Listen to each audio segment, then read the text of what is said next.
വിനേഷ് കുമാറിലേക്ക് കൂടി പോവുകയാണ്. വിനേഷ് വലിയ പ്രതീക്ഷയിൽ കാത്തുനിന്നാണ് ഈ 10ാം ദിവസം. ഇന്നലെ ആ ലോറി അവിടെ ഉണ്ട് എന്ന് സ്ഥിരീകരിച്ചതിന് പിന്നാലെ അർജുനായുള്ള കാത്തിരിപ്പ് അത് നമ്മൾ മലയാളികളുടേത് എത്രമാത്രമാണ് എങ്കിൽ ആ കുടുംബത്തിന്റെ അവസ്ഥ ഊഹിക്കാൻ കഴിയുന്നതിനും അപ്പുറമായിരിക്കുമല്ലോ. ഇന്നും ആ തെരച്ചിൽ ഏറെക്കുറെ അത് പ്രതിസന്ധിയിലായി എന്നുള്ള വിവരം അവർ എങ്ങനെയാണ് പ്രതികരിക്കുക?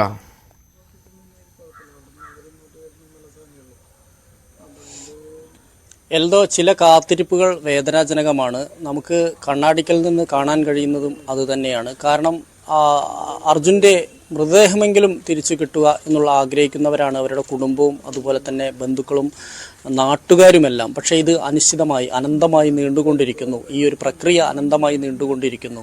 അതിൽ ആ വാഹനത്തിൽ അർജുൻ ഉണ്ടോ എന്നതുൾപ്പെടെയുള്ള ചോദ്യങ്ങൾ അവശേഷിക്കുന്നു. അല്ലെങ്കിൽ ആ വാഹനത്തിൽ അർജുൻ ഇല്ലെങ്കിൽ എന്തു ചെയ്യും എന്നുള്ള ആ ഒരു പ്രതിസന്ധി, ഇതെല്ലാം തന്നെ അവരെ വലിയ തോതിൽ തന്നെ വലിയ ആത്മസംഘർഷത്തിന് ഇടയാക്കുന്നതാണ് നമ്മൾ കണ്ടത്. കാരണം നമ്മൾ അവരോട് സംസാരിച്ചപ്പോഴെല്ലാം തന്നെ ആ ഒരു ഇതിൽ തന്നെയാണ് അവർ സംസാരിക്കുന്നത്. കാരണം അർജുൻ ഇനിയൊരു തിരിച്ചുവരവ്, ജീവനോടെയുള്ള ഒരു തിരിച്ചുവരവ് അസാധ്യമാണ് എന്നുള്ളത് പ്രായോഗികമായി ചിന്തിച്ചു കഴിഞ്ഞാൽ അസാധ്യമാണ് എന്നുള്ളൊരു തോന്നൽ അവർക്കുണ്ട്.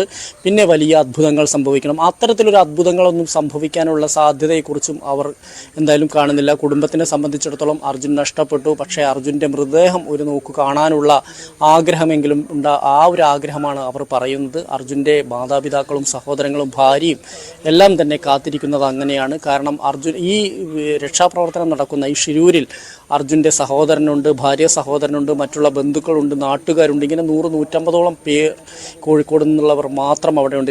ജീവൻ രക്ഷാ പ്രവർത്തകരുണ്ട്, മുക്കത്തുനിന്നും മറ്റും പോയ ജീവൻ രക്ഷാ പ്രവർത്തകരുണ്ട്. ഇവരുമായി നിരന്തരം ഈ വീട്ടിൽ നിന്ന് ആശയവിനിമയം നടക്കുന്നുണ്ട്. ആ ആശയവിനിമയത്തിൽ ഇപ്പോൾ നമുക്ക് ലഭ്യമായിരിക്കുന്ന നമ്മുടെ പ്രതിനിധി KV ബൈജു റിപ്പോർട്ട് ചെയ്തത് അനുസരിച്ചാണെങ്കിൽ ആ വാഹനം, ആ ലോറി 3 ഭാഗങ്ങളായിട്ട് എഞ്ചിനും ബോഡിയും അതുപോലെ തന്നെ ക്യാബിന് 3ആയി തിരിഞ്ഞിരിക്കുന്നു, വേർപെട്ട് കിടക്കുന്നു എന്നുള്ളതാണ്. അങ്ങനെയാവുമ്പോൾ ഇനിയും രക്ഷാപ്രവർത്തനം വളരെ സങ്കീർണമായ ഒരു സമസ്യയായി മാറും എന്നുള്ള കാര്യത്തിൽ സംശയമില്ല. അതുകൊണ്ട് തന്നെ ഈ ഒരു കാത്തിരിപ്പ്, ഞാൻ നേരത്തെ സൂചിപ്പിച്ച പോലെ ഈ ഒരു കാത്തിരിപ്പ് വേദനാജനകമാണ് എന്നുള്ള കാര്യം അവർക്കും അറിയാം, നാട്ടുകാർക്കും എല്ലാവർക്കും അറിയാം. എന്തായാലും അർജുനെ ഒരു നോക്ക് കാണാൻ ആഗ്രഹിക്കുന്നവരുണ്ട്. അർജുൻ്റെ മൃതദേഹമെങ്കിലും ഒരു നോക്ക് കാണാൻ ആഗ്രഹിക്കുന്നവരുണ്ട്. അവർക്ക് ഈ ഒരു കാത്തിരിപ്പ് പിരിമുറുക്കത്തിൻ്റെ ദിവസങ്ങളാണ്, പിരിമുറുക്കത്തിൻ്റെ മണിക്കൂറുകളാണ്.